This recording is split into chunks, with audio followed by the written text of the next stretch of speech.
Hello, welcome to the Wasting Time podcast. We're at our Slam Dunk special, slightly later than we would have liked it to have been, but we got there in the end. I'm here with Nick. Hi, Nick. Hello. How are we doing? I'm doing okay. It's been a little while. How you doing, mate? I'm all right. Yeah. Yeah. As you know, obviously I've been going through a little bit personally, with my dad passing away not too long Yeah. ago. So yeah, I've been away for a little while, but starting to get back in the swing of things a little bit, especially with things like Four Chord Festival, like literally creeping up on us now. What, like three and a bit months? I think it's, mate, I think it's, as we record this, it's 3 months to the day. So yeah, it Wow. is definitely sneaking up on us. I remember when we were first talking about it, it was like 9 months away. Yeah. Fuck. Right. Okay. Yeah. Definitely need to get my head back in the game then, eh? But yeah, no, it's great. It's great to have you back. Thanks, man. Thanks. Slam Dunk feels like a long time ago, but it was only 2 weeks ago, wasn't it? Two weekends, I think. I believe it Three three weekends. weeks ago. 3 weeks ago. 3 weeks. Yeah, this weekend. But yeah, I guess we haven't really caught up properly about it, so it'd be good to maybe chat through our experiences. Obviously, we were supposed to do it together, weren't we? We were supposed to do South and North together. Yes. My dad sadly passed on the Monday before Slam Dunk, so kind of threw our plans up in the air. Yeah. Yeah. Of course. You just cracked on and did all the press down at South, I did. um, and I was on the fence about going at all until kind of late in the day. Yeah. My brother Understandably. actually, yeah, my brother was going anyway. He's like, I'm just gonna go. So I thought, ah, sod it, I'll go and just be a good distraction. Go and watch some Yeah. bands. Yeah. Took my little nephew along. Never been to anything like that before. So How old is he? Ethan, right? Ethan, he's 15. Yeah, Okay. 15. So yeah, obviously we had some spare tickets given you weren't traveling up north. So Yep. obviously we have a nice VIP experience on offer to us as well, which is always good. So I thought, why not take Ethan, who has obviously been going through a little bit of a hard time with his Of course. losing his pops. So yeah, it was an interesting day for him, being his first kind of festival type experience. Let's talk through our experiences. I mean, the actual full episode today is a review of Slam Dunk, but that's more from an artist's perspective. So I think it'll be interesting to have our perspective as fans slash press at the festival. Yeah, well, firstly, I should say we as press we were treated really well, did some really cool interviews, but I was devastated in that there was an issue with the audio and we actually lost all of the audio for it, which can you imagine? Because we were running also. So obviously, the third member of our Wasting Time team, Greg, wasn't available as well. So I had two other friends fill in for Nick and Greg. And as much as they were very pleased to do that, I was making them run back and forth. During the kind of mid-afternoon, we'd have to cut set shorts to get back for an interview and stuff. So to do all that, to then lose the audio was a bit devastating. Yeah. Who do we lose it for anyway? Just so like people know what they could have had. Yeah. So we lost it for. We spoke to Mike Davenport from the Ataris, very nice chap. We spoke to Monique, who is the Save Ferris singer. We lost it for a band called Dream State, who I was less familiar with, who were really nice guys. Band from Wales, I believe. And we lost it for fucking Newfound Glory, which it hit the hardest for me. Yeah. We spoke to Well, you could. Cyrus and Ian, and it was great. And Cyrus been on this show a couple of times, and he was charming as ever, and it was great to see him. But yeah, Oh well, these so things if happen. exactly, so if any of you artists are listening to this, we are so sorry, and we're keen to do something again with all of you at any point that you want to do. Yeah. Well, Newfound have got that big tour coming up, haven't they? Yeah, UK later in the year. So yeah. let's shoot our shot at that, I guess, and Yeah, I see if think we can get them. definitely whether it's an on-site interview or a full podcast episode, particularly because they'll have the new album coming out as well, so there'll be Yeah. there's lots to promote for them. So yeah, we'll Yeah. definitely try Okay. and get them on.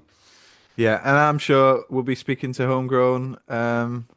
Oh yeah, You did speak to Johnny. yeah. Forgot about that. They're on the bit of forecourt. We grabbed John. I just saw him in the VIP area. I remember from when they used to tour the UK years ago that he was the nicest guy. Still is. He was great fun. Came over. We did a little thing with him, which was awesome. And yeah, again, gutted to lose that. But yeah, he was very open about four chords. Says whatever you want to do, we're down for it. So we should definitely do Perfect. some. Okay. Yeah, Well, we'll yeah. be able to make amends on all these things, hopefully. Yes, yes. Nice. But speaking of watching the performances, I mean, you've shared something on our social media where you rated the artists that you saw. So we have some idea of what your Yeah. favorites were. But do you want to just talk us through those quickly? Yeah, so hit the lights as soon as we got into the festival. Good, decent crowd for Yeah, first band of the day. Good turnout. Good set. Good, good choice of songs. Good yep, fun. Hard slot to play on a main y- stage, yeah, like opening slot on the main stage. So I was pretty impressed. They were good fun, and the sound wasn't amazing, but nothing much on the main stage at Leeds was. The only thing the only band that sounded really good on the main stage at Leeds, I thought, were Newfound Glory. yeah. I thought you'd say We that. because I mean the main stage is at the bottom of the hill at Leeds. And Oh, of course. you Yeah, always get yeah. this wind that comes through, and it really fucks with the sound. I think. Well, I'm not a sound engineer. I will never claim to be, but that definitely felt like it was a contributor. But Newfound Glory just had this really big sound Yeah. behind them, and I don't know if it's partly like I was watching some interviews with Dan from 4 Year Strong, and like how he likes to sound. And I don't know if there's an element of that really boosts Newfound Glory, Interesting. um, or whether he tries to mimic what Chad does when he's playing with Newfound Glory. It'd be interesting to find out what he how he goes into that situation. But anyway, Yeah. we're kind of going off course a little bit. Hit the lights, really fun, really enjoyed it. Um, what was second on the list? Homegrown, I think. Is it Homegrown? Yes, it was Homegrown. Oh, they were so much fun. Did you see them? I saw about 7 Uh, minutes of them you were having because a we good had, press. yeah, I think we were having to get back. We were, oh yeah, yes, we had to get back for Nick from Hit the Lights, who did today's episode with us. But Fair. yeah, yeah, that interview didn't happen. But Okay. yeah, But no, Homegrown were a lot of fun. Um, you know, full on nostalgia. Played yeah, like loads of Kings of Pop. sounded good from what I saw of them. Yeah, I loved it. So I'm looking forward to seeing them again later in the year. Yeah. The Ataris, who were brilliant. Like, yeah, That's Chris interesting. Rose. It's interesting you say they were brilliant. So again, I only saw. I think I saw just Boys of Summer and San Dimas. Then I had to shoot off for the last set of interviews. But I was just like, eh. But like all of my friends that I was there with were just the hate, and like us, they're old school Ataris fans. People like Uh, Jamie and Chris Keats and stuff. Blah blah blah. But yeah, they they went were into it. hating it. Yeah, Maybe it was sound related. Maybe didn't have their maybe. sound Oh no, down. But I thought they sounded brilliant at Leeds. I Was think very Jamie's impressed. main gripe was the set list. I can't Right. remember if he Okay. said they were Some playing. choices. Yeah, he was saying they were Yeah. playing too. Yeah, There's a couple of songs that I wouldn't have remembered that well. But I thought this sounded great. He knows what he's doing, like, and yeah, he was a bit rambly at times, Chris Rowe, um, right. but no, I really enjoyed the set. After that was starting line. I enjoyed it, but the sound was so bad for them at Yeah, Leeds.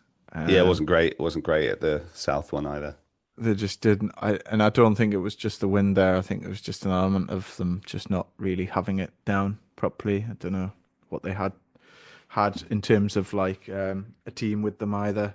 It just didn't really land as hard as it should have. Like that was Mhm. that was the set. Like for me, that was the set of the day. That was the one I was looking forward to the most, being Really? such a big starting line fan from over the years. So Yeah. it was a little bit disappointing, but still enjoyed it. Like, you know, it was still good fun. I just expected it to hit a bit harder. And then what? Zebrahead, I think it was. It's for I, old I time's sake. I didn't do Zebrahead. Nothing. I do Uh, like Zebrahead, but I've just seen them so many times. I didn't, I wasn't man, making a yeah, rush but for there's it. a reason why you've seen them so many times. It's because they always deliver. They're always good fun. Like, yeah, you might not listen to their music a hell of a lot, but Yeah. like as a live band, kind of like that in the kind of the Goldfinger category in terms of like live Yeah. status. Yeah. They're like the energy they bring is 100% all the time. So they were they were good fun. And then I didn't stay to the end just because, yeah, I wasn't feeling it towards the end. But Newfound Glory, like I say, were just amazing. Like, great set list. Like, squeezed in so many songs into that set. Yeah. Yeah. Sounded massive on a Yeah. stage where everyone else didn't sound great. Um, so yeah, they were like a 10 out of 10 for me. And then caught a bit of neck deep on the way out of the festival. Great, but the wind was really coming through at that point, and we was kind of stood a little further back on the hill at Leeds, and the Yeah. sound was just really poor. So it was like it definitely put a dampener on what was potentially a really good set. And that was it. Yeah, we made use of VIP, which was very nice. Yeah. So different to last year. They definitely put more into the VIP in Leeds this year. It was like tucked away in the trees, and they had lots. Oh, was Last year it? there was Yeah. literally no cover. Yeah.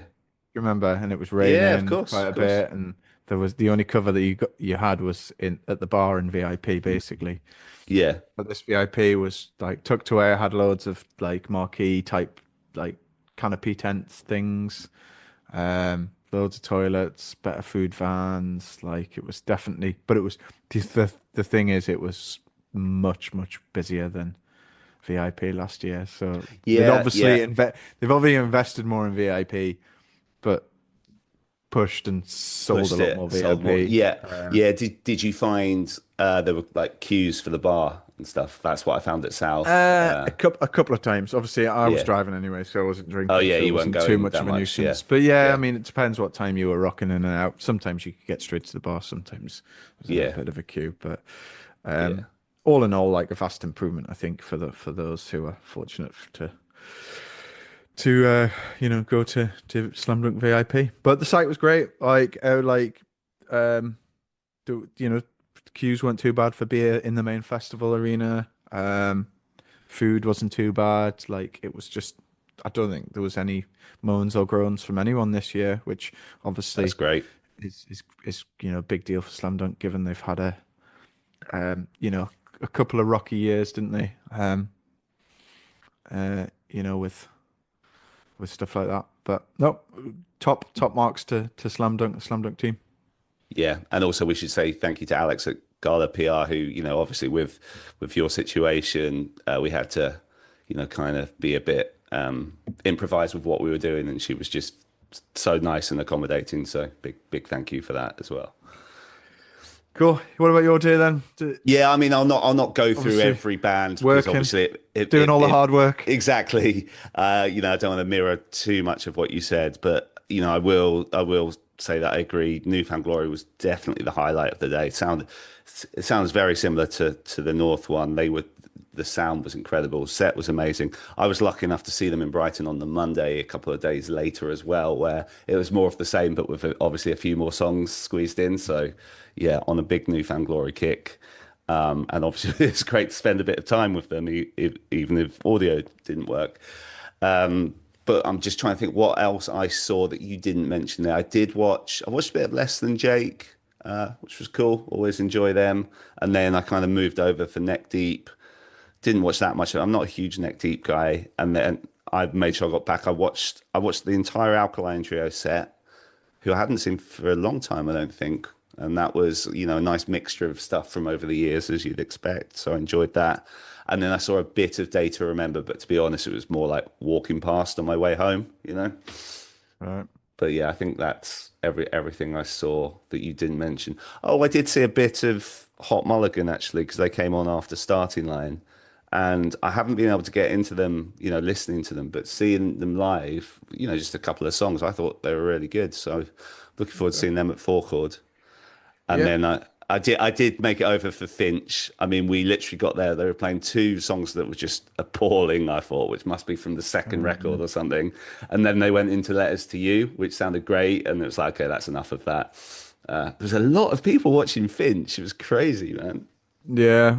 Yeah. We just didn't. I don't think we had the time really with what we wanted to see, and Yeah.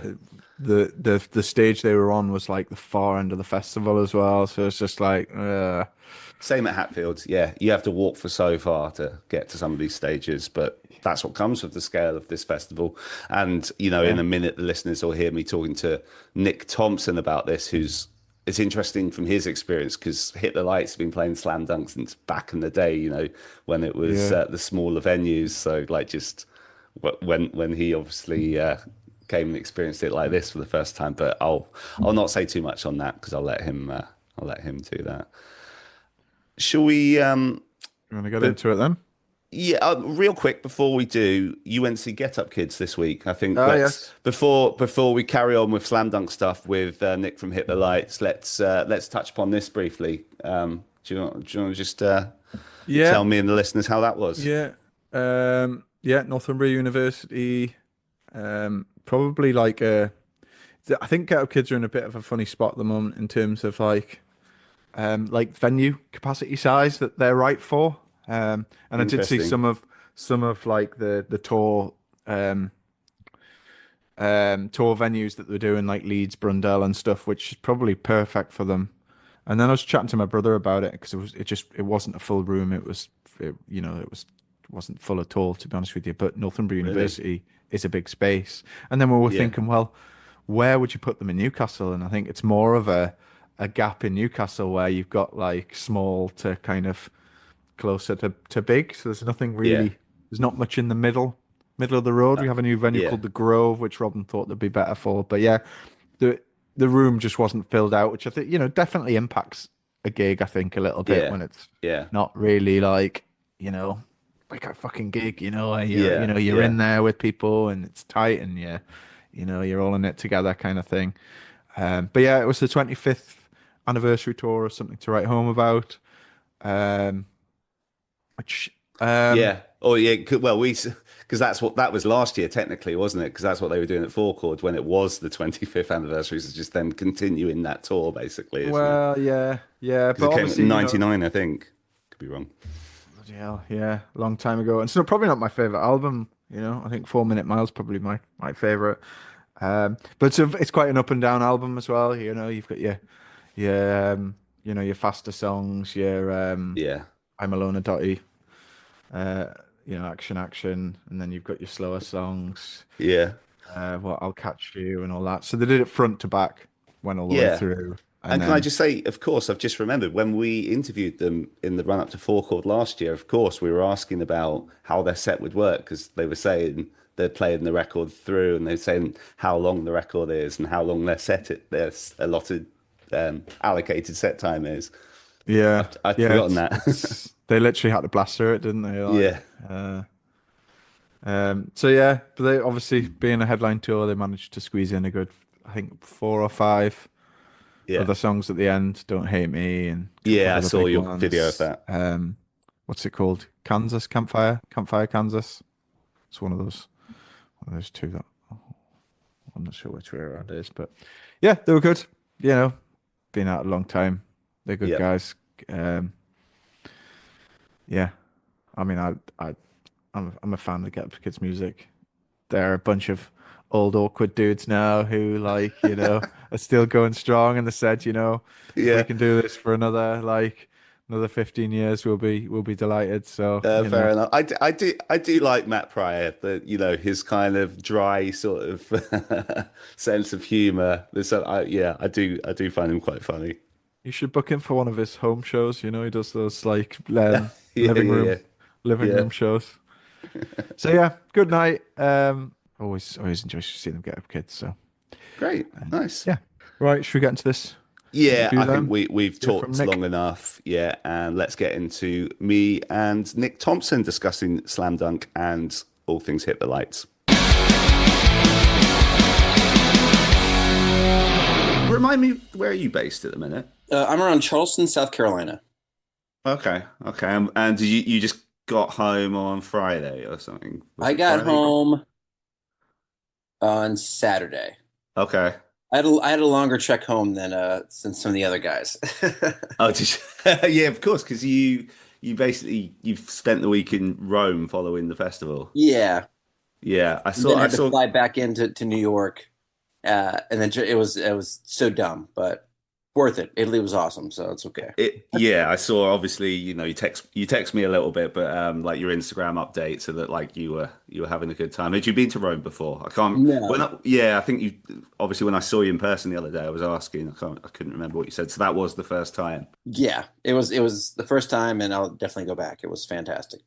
Nice, nice. And I think you're off somewhere else like in a couple of days as well. I think when we were trying to line this up, you said you were heading somewhere. Yes, I leave tomorrow for the Virgin Islands. I play bass in another band, and we've got a little like a residency at a cool bar in the Virgin Islands. So I'll be there for about a week. I think yeah, we'll touch upon all that stuff in a little bit, but I was just thinking what would be cool to do if you're down for it, Nick, is just kind of like the first part of this like focus around Slam Dunk, like almost like a review, like from me is kind of there to interview bands and watch bands, and then obviously yourself being an artist playing there, I guess like if we can just reflect on how it was for both of us and what Slam Dunk looks like in 2025. Yeah, Yeah, absolutely.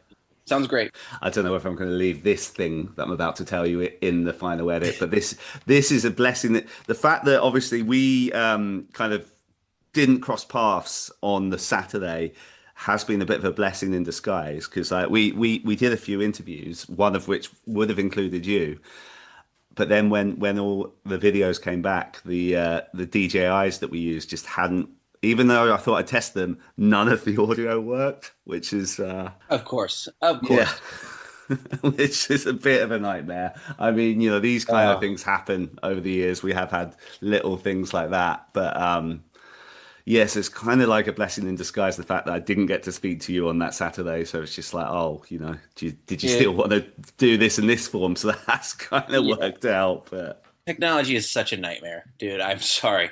It is a fucking nightmare. It's supposed to make everything easier, and it's just maybe does that 50% of the time.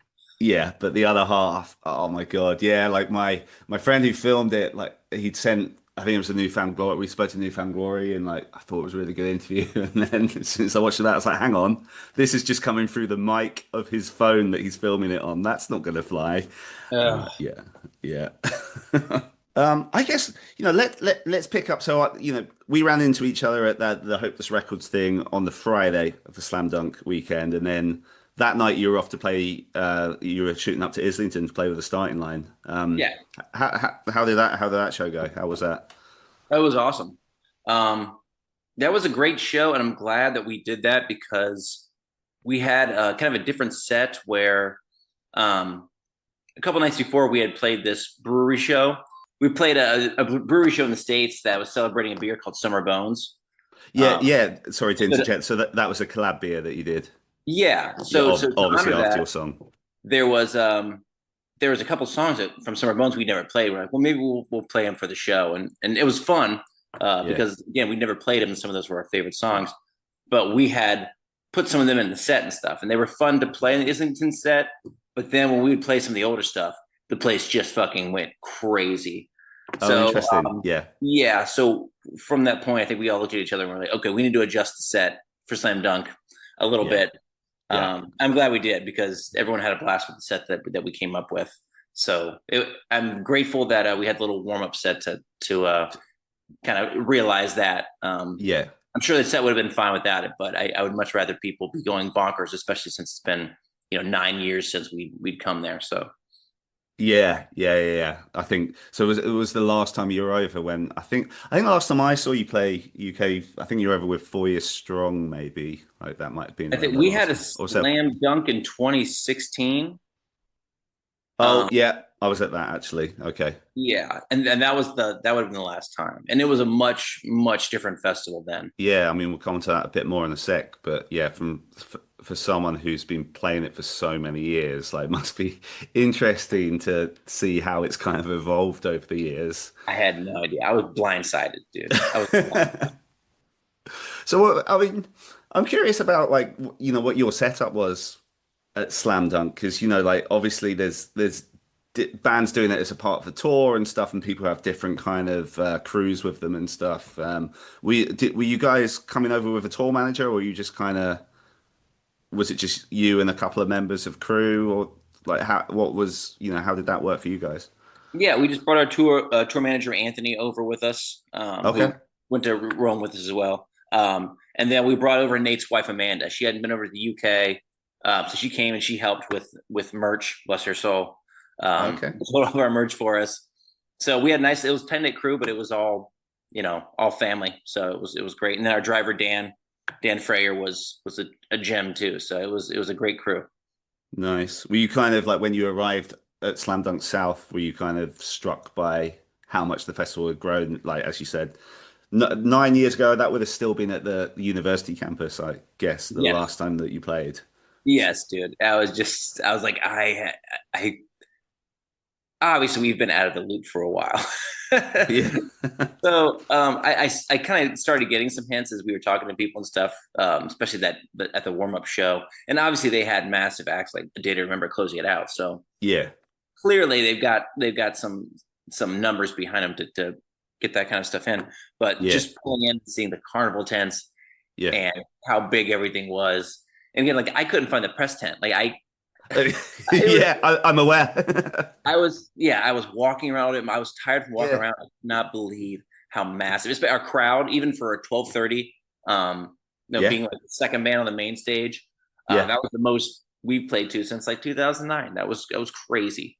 It Yeah. was a welcome surprise, but again, it was just kind of like, duh, like like the headlights coming out of hibernation and just realizing how many things have changed in a great way. I'm Right. That's amazing how big it's gotten. That's Yeah. what a cool thing to see grow, especially because we've been doing it, when it was at the unis and stuff. So it was Yeah, great. yeah, absolutely. Yeah, I mean, just the sheer distance that the site covers, like especially like when because all our interviews were sort of like mid to late afternoon, and trying to do those and get to see bands that you want to see, like it was yeah, it Yeah. was it was a challenge. And just like the distance, because they have the two main stages now, and they're just so far from each other. That was my main thing because I'd want to see Straight from the Path, and Yeah. I heard it was on another stage, and dude, I went around the whole place. It was like the last stage I finally found before then, like you said. And then as I was walking away, I finally saw the press tent. I was like, there it is. Oh I yes, found yeah, you. yeah. You messaged me saying, So stupid. but yeah, no, I kind of, in terms of when I got there, it was nice timing. We were just about had enough time to work out where everything was, get our stuff sorted at the press tent, and then like got back to main stage west just about 10 minutes before you guys played. So I got to witness. I think I left when when you were playing Drop the Girl because we had to speak to the Atari. Well, speak to the Ataris just to have basically a silent video as it turned out. But we'll ignore that fact for now. So I got to see most of your set, which it was awesome, man. It was great to see. Yeah, so I don't remember ever seeing you on a stage as big as that. I've seen you on decent sized stages, but like a proper festival main stage. And as you mentioned before, you were I think second artist of the day on there. But like, do you prefer that, or would you have preferred to be on a smaller stage at a later time? You know what? I was glad that we got to do something like that. It's cool to be on a bigger stage like that. By the second song in, I was like, oh my god, this stage is so big, I can't breathe. But I'm trying to cover all the space. But that kind of experience, especially going into it a little more blind than usual, Yeah, was so fun that it definitely made the experience better. But like the Islington show the night before, that was cool place to be. Yeah. But then in drastic, contrast to that, we played a floor show in a brewery. Yeah, I saw the before, footage. and that was a fucking blast too. Yeah, So yeah. I don't know. There's place for all of it in my heart. Just grateful to be doing it. Just grateful for the opportunity. They were all a lot of fun. It seems like a lot of, I assume it's similar in the States, but in the UK, like you're following it seems to be a lot of people who've been there since, since you kind of had the big moment with that, the EP and then the full length, I think the full length 2006, because as you mentioned, you played a lot of stuff from the early days based on the show before. So I noticed there was a lot of songs off that record, but like, yeah, it's interesting. It seems like a lot of fans are from the time that record came out. Do you think that's what the majority of the audience is, or well, in comparison I to people who came later? Yeah, I think it's changed because the last time we were coming over and stuff like that, not as many people knew the first album stuff. They love Skip School. Okay. They kind of love the newer stuff too. I think what's happened was, and this is what's happened in the States as well for us, is I think a lot of the people that for a while weren't able to come out to shows, whether they had kids, jobs, somewhere in the military and stuff like that, they're all able to have a little more free time to come back to the shows now, and especially in this nostalgia age where there's so many tours being packaged with all these bands from our era and stuff. It's gotten a lot more people back from that were maybe with us, even in the EP days and stuff. So I've seen it change. I've seen it kind of sway from one side to another. So it's cool. Obviously if they're coming to our headline sets, a lot of them know every song, which is awesome. But when it comes to like Slam Dunk and stuff too, it's cool to see people that really registering with those old songs. You can tell that they're there. You're like, I remember this record when it came out. I remember what I was doing. Yeah. So that was neat. So like I said, it sways from side to side like a pendulum throughout the years. And this year we just noticed really fast that Stick Up songs and Skip School songs were doing the best. So we don't mind playing. It was great. Nice. Did you was it a case of being at a festival like Slam Dunk? Did you find yourself catching up with lots of friends, whether it's industry people or other artists? Obviously, there's a bunch of people you've toured with over the years. Who was it nicest catching up with, I guess? Newfound, it was great to see them. See them play too. They played some banger old ones as well. Yeah. I was stoked for that. So it was great to see the Newfound guys. Who else was there, dude? It was every time we were walking by, walking to the catering or whatever too, there'd be another person like, you're here. Yeah. Like old crew and stuff too. The starting line guys, it's great to see them. But yeah, it's a lot of the crew and stuff that we knew from years past. We'd be catching up with. It was great. That was lovely. Did you how did the North one compare? I mean, I haven't had my co-host did manage to make it to the North one, but I haven't had a proper chance to catch up with him apart from texts and stuff about that. But from your perspective as an artist, how did they compare? I think maybe we had a little less people at 12:30, and it rained every once in a while. It was a little more windy, but it was still great. I'd say the first one, which would have been South, was a little more of my favorite, but North was great too. Oh, that's good. Well, again, talking to all the kids and stuff too. Well, they're not kids. I see. I'm bad at saying that. Talking to all the people that are there that were just so pumped to be back. The fellow 40-somethings, basically. Yes, dude. Can't help it. There's so many people that are just like, do you remember me? Do you remember me? And I'm like, I do. Yeah. Surprisingly enough, I wasn't too drunk that a lot of people came up and I was like, oh my God, great to see you, or they're taking pictures of or bringing their kids up and stuff too, which is always fun. Nice. What was it? How was you mentioned the catering? How was the catering? The Slam Dunk put on a good spread? Yeah, absolutely. And they had hot sauce for me. I appreciated that. Excellent. It back. I meant to bring my own and forgot last minute. So just filling up some Ziploc bags with some hot sauce. Yeah. You mentioned Stray from the Park, who you you told me on the Friday you were looking forward to seeing as well. So I assume that was one of your favorite performances you watched during the day. What else is up there with them? If you got a chance to watch many others, Yep. like if you, yeah, sorry, No problem. Straight from the Path was on my list. That was one of my most yeah, sought after. And then seeing Newfound play a couple times was awesome. I got to see the Ataris. Who else did I see? Sweet Pill, the band that played before us on main stage. oh yeah, they're a hopeless guys. band, I think, aren't they? Yeah. Yes, they're so nice and super talented. So it was great to watch them. Got to see Movements. That was fun. Mm-hmm. I would just a lot of stages I would just be walking by and kind of go up and check out people's sets. So it was just, we didn't have anything to do really besides just enjoying it. So I tried to, any band I saw, I'd check playing for a while. Point North was great. Yeah, I think Point North are a great band, although I preferred, they were more of in the kind of pop punk, pop rock direction, then they went a little heavier, which Yeah.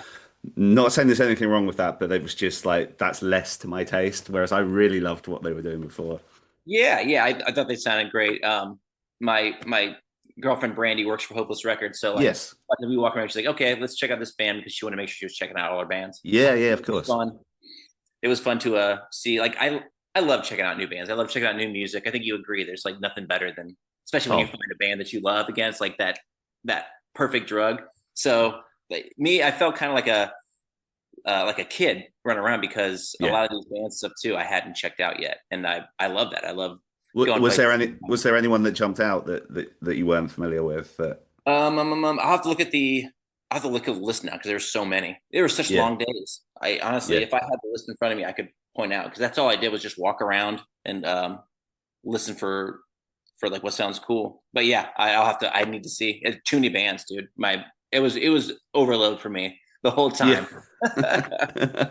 Yeah, I think it's nice. I think we can kind of relate to that in the sense that we're a similar age. I guess it's maybe more of a given for you because you've basically had a career in this scene for years and years. But like, because I've been in bands and I've loved this music for forever. And like, even though I'm 42, I still love checking out new stuff. Because I have friends who just like, they love the music they loved in their 20s, maybe going up to 30 or whatever, but are then less keen to check out new bands in that genre. But like, I don't know. I love it. Like, because I was with that guy from Sharp Eyes, the band I manage at the minute. When I saw you the other week, and I love just trying to do that, and obviously speaking to new bands on this.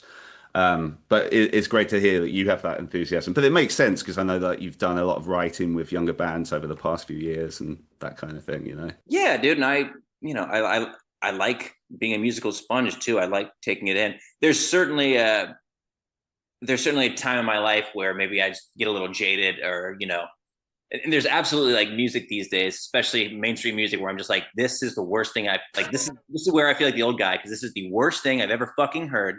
Yeah. Like, this is not good. You're wrong. You should listen to this. But as far as this scene goes, I'm always seeing new bands come out that are trying new things. And I really enjoy it. It's like, fuck yeah. The scene's alive and well, especially over in the UK. It was really heartening to see that kind of scene still thriving, and especially as big. I'll say it again and again, just as big as Slam Dunk was. I was just like, holy shit, this is amazing. I had no idea. Was the first time I saw you at Slam Dunk? I think I saw you in 2010. Was that your first year doing it, or had you done it? Sounds right. I don't even know anymore. We've done so many of them.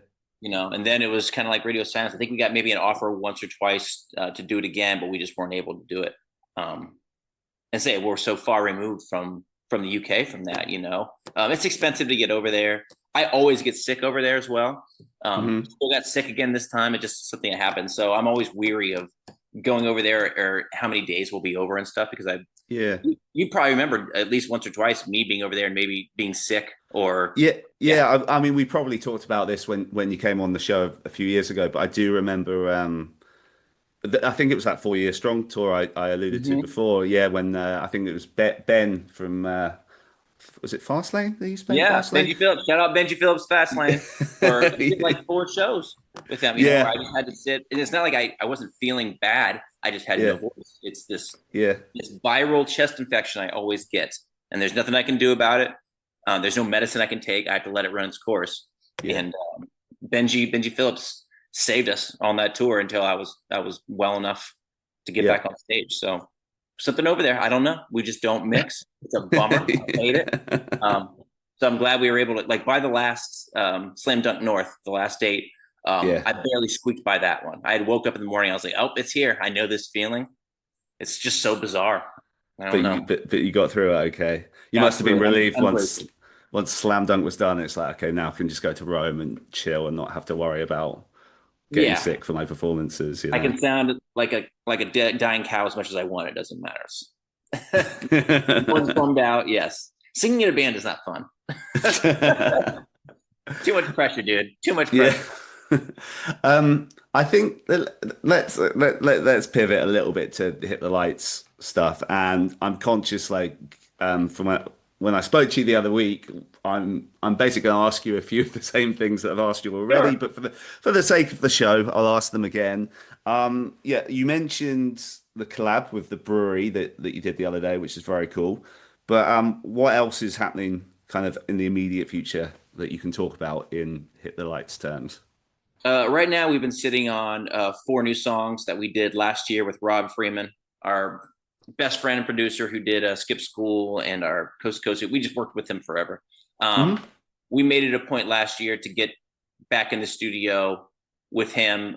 He had this beautiful studio in New Jersey in the mountains. It's gorgeous, in this old colonial barn that he renovated to a studio. So we'll have a little documentary on that coming out along with as we start releasing these songs. We keep talking about it. We played a new song called "Get Your Ass to Mars." Yes. Yeah. I was there when you played that one. Yeah, sounded. Yeah. So every catchy, time you play it, everyone is stoked on it. So it gives me a little confidence to get that one out. Yeah. And like I said, I think the 4 songs that we have, if you're a Hit the Lights fan, there's something in it for everyone. You'll really like it. So right now we're just working on releasing that. I think we're gonna have some dates in September in the States. So ideally, I'd like to start getting that out right before we get on the road. Build a little hype again, and then we have some things in the works that after we get these songs out, we'll kind of start unrolling. And yeah, excited. I won't spoil too much, but I definitely think it's time for a new album for sure. Yeah, I think you mentioned that to me as well. Yeah, and it's lovely. Like, obviously the band's gone through, you know, different stages over the years. You know, obviously there was the more kind of permanent touring days or whatever, but. You know, as someone, you know, like myself in your early 40s, I think you're maybe the year below me. I think I'm 41. Yeah. I mean, is it nice to be doing the level of Hit the Lights that you're doing at the minute, where it's, you know, I assume you're not going to go on like a 3-month tour anytime soon, and you know, but the band still exists, and there's still obviously an appeal for the band as well. Yeah, I think we're all coming at it from a place that we're just. You know, especially taking time off and being away from everyone and stuff too, really makes you realize how special something like what Hit the Lights is to all of us. You know, it's taken us around the world. You know, we're a family through and through. You know, through fights and all that. Like, we are a family. We're very close, and as you said, I think as these opportunities come up now, like whether it be going to the UK, you know, going to Japan.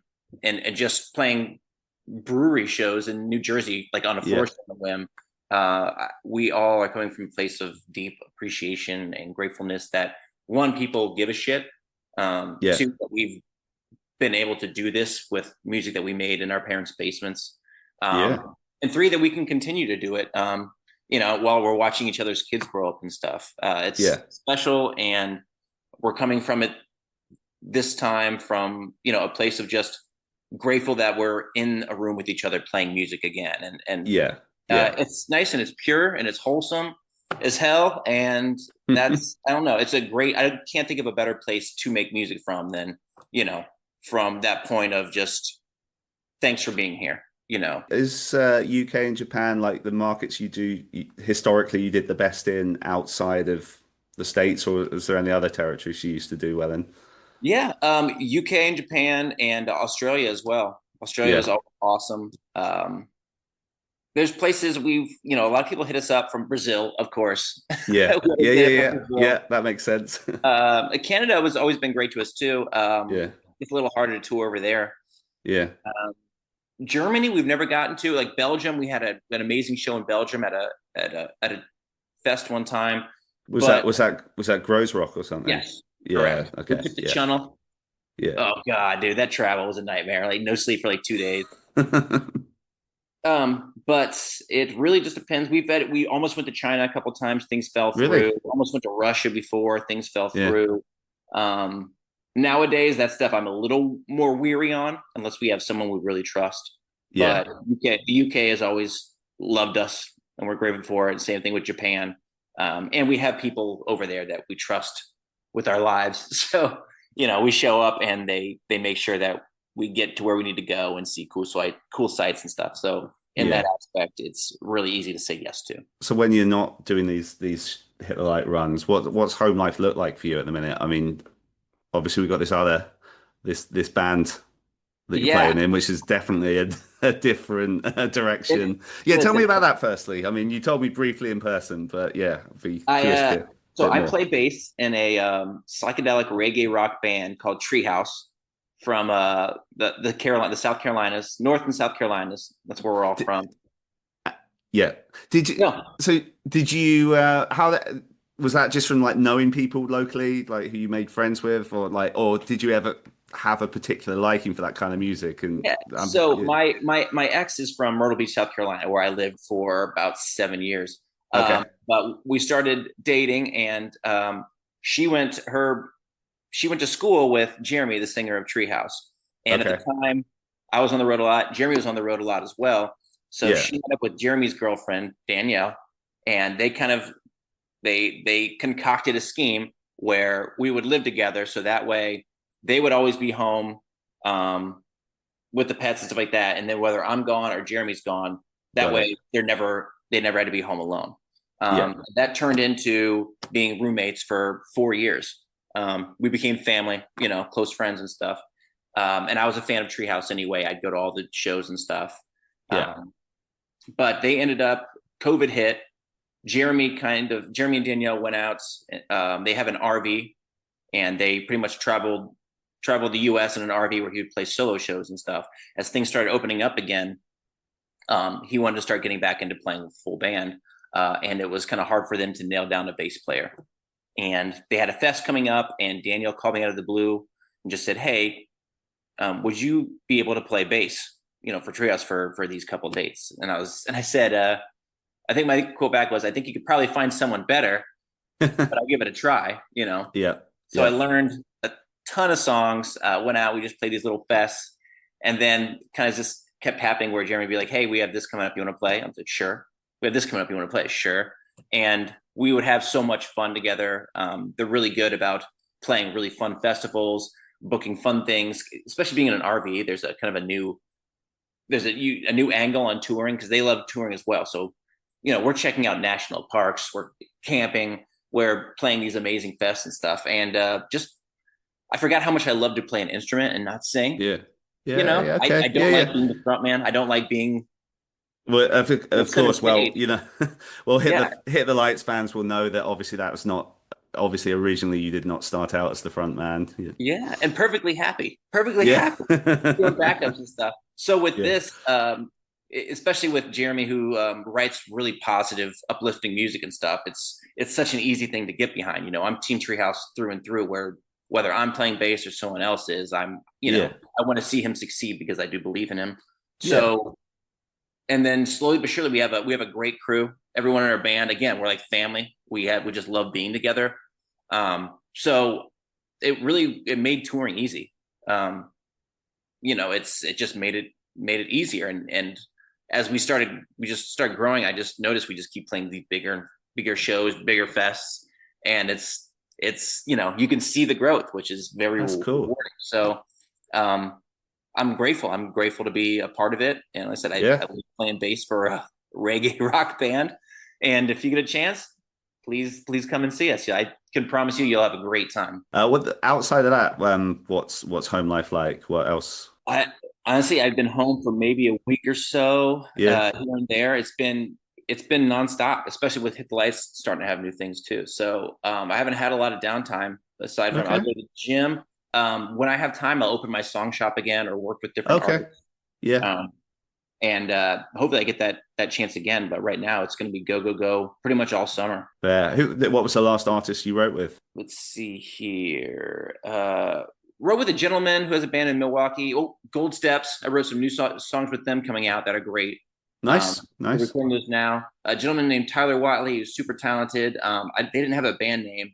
They were just writing at the time. I forget what the band is, but the songs aren't out yet. But they're great.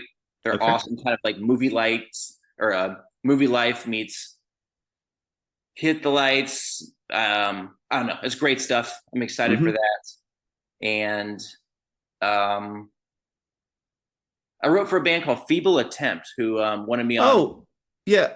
Hang on. I know them. That's I forgot what's the guy called? Is it Aaron? Is it Aaron? Yes, I think so.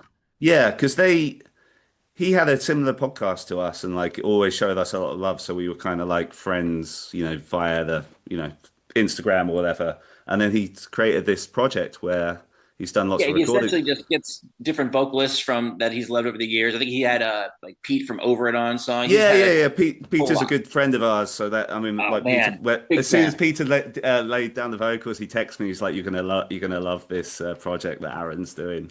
Yeah, so I lent my vocals on that. Just Nice. gave him a little spot. I'm not sure when that'll be out, but Yeah. that was all getting out maybe in April. And then I've been on the road since. So, oh, and also a band called Kids in Control from Australia. Okay. Um, I don't know them. I did an EP with them called "Is This Thing On?" If you like Hit the Lights stuff, you'll love it. It's a Okay. fantastic Okay. EP. Very proud of those dudes. But they're all dads now. But now things are starting to calm down for me. He's like, "Hey, we have this song that we wrote years Right. ago, and Yeah. um, I got on that. We kind of like we're reviving it from the dead, and it's a great song too." So that's what's going on right now. I'm probably missing a couple, but it's been a blur. So there Yeah. is some stuff coming out. It exists. That's cool. It's funny. Speaking of Peter and Over It, yeah, because they're a band that often comes up when people talk about bands that aren't together anymore, who maybe should have been bigger or whatever. And we love talking about them because like we know Peter well, we know Nick a little bit. Mhm. But are there any bands? I guess it doesn't have to be bands you toured with or whatever, but just bands in the scene that you would love to see either back together or perhaps ones that didn't get as big as they should have done. That's, as I say, I found that's a lot of people's opinion about Over It, who did Yeah. do well, but never really blew up like it looked like they were going to at one point. Yeah, they had the money and stuff behind them. It just for one reason or Yeah. another didn't work. But we still rock Over It all the time. I mean, Timing is Everything is still just a crazy album. That was Step Outside Yourself. That was the Virgin Records one. I think that was the last one, Step Outside Yourself. The Receiving End of Sirens. They were always a band that should have been massive, but they're starting to do a couple reunion shows, and I'm jealous I didn't get to go see them.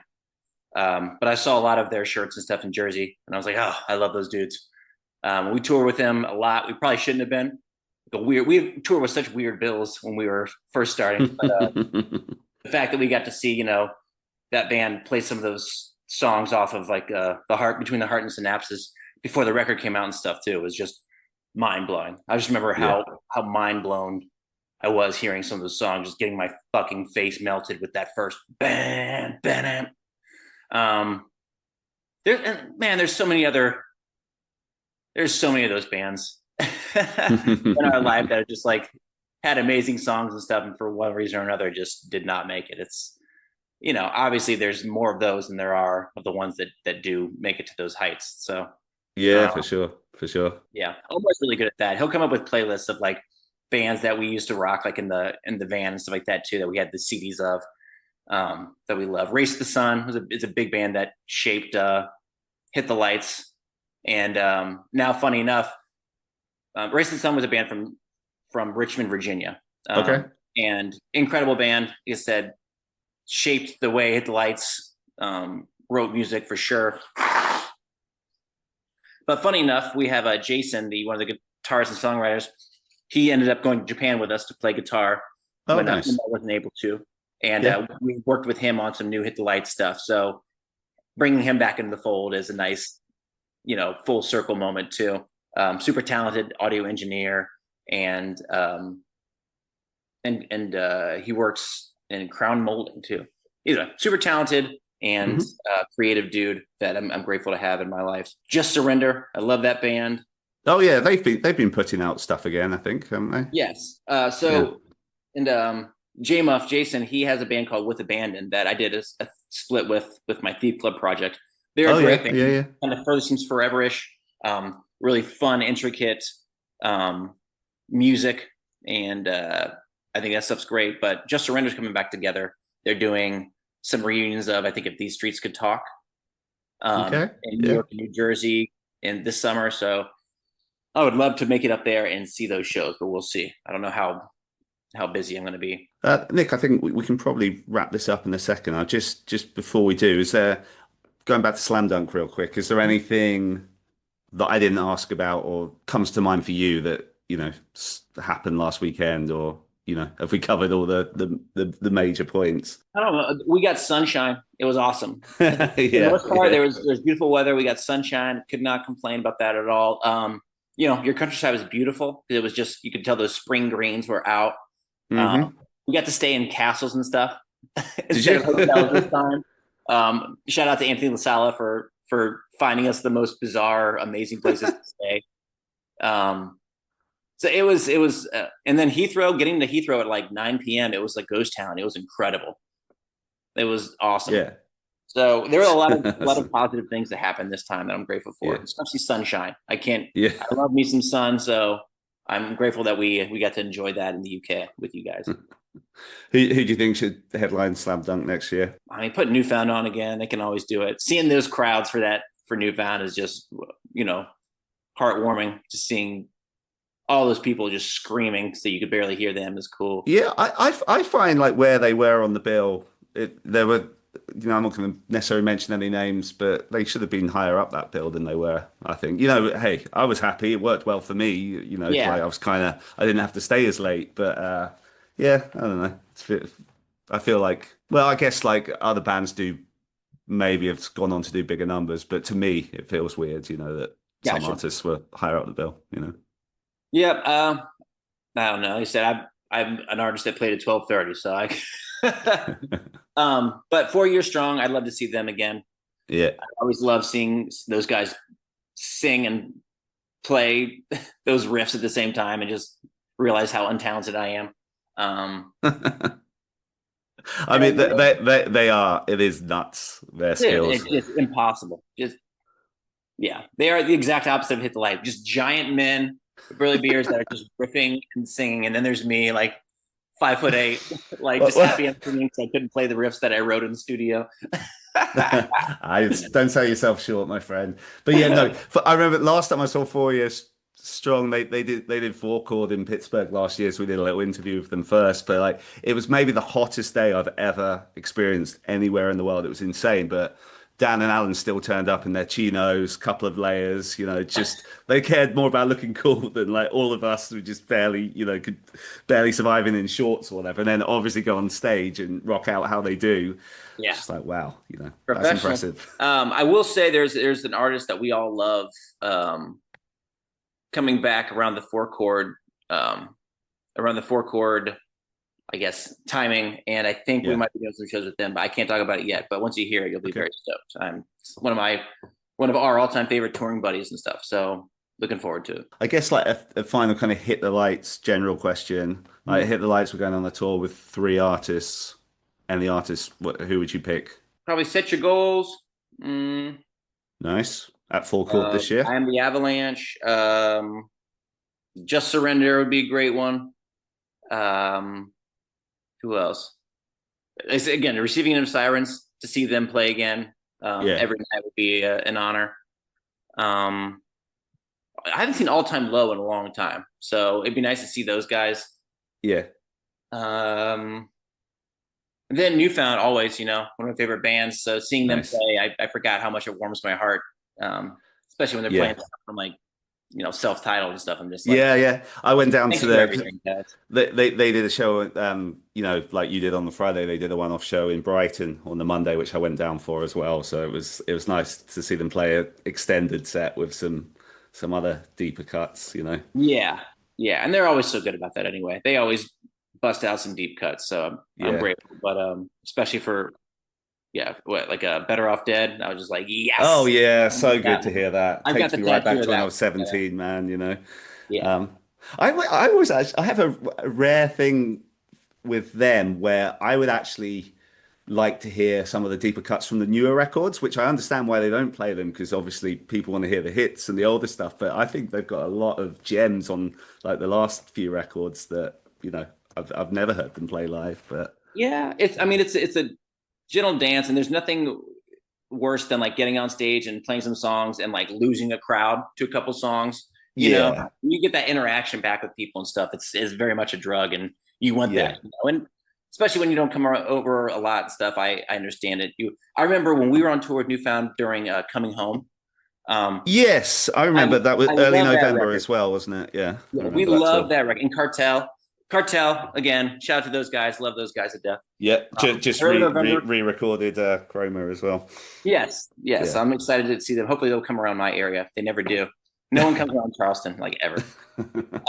But on tour with Newfound during the Coming Home release, they play those songs. I still to this day, that's like I think my second favorite Newfound record under self-titled.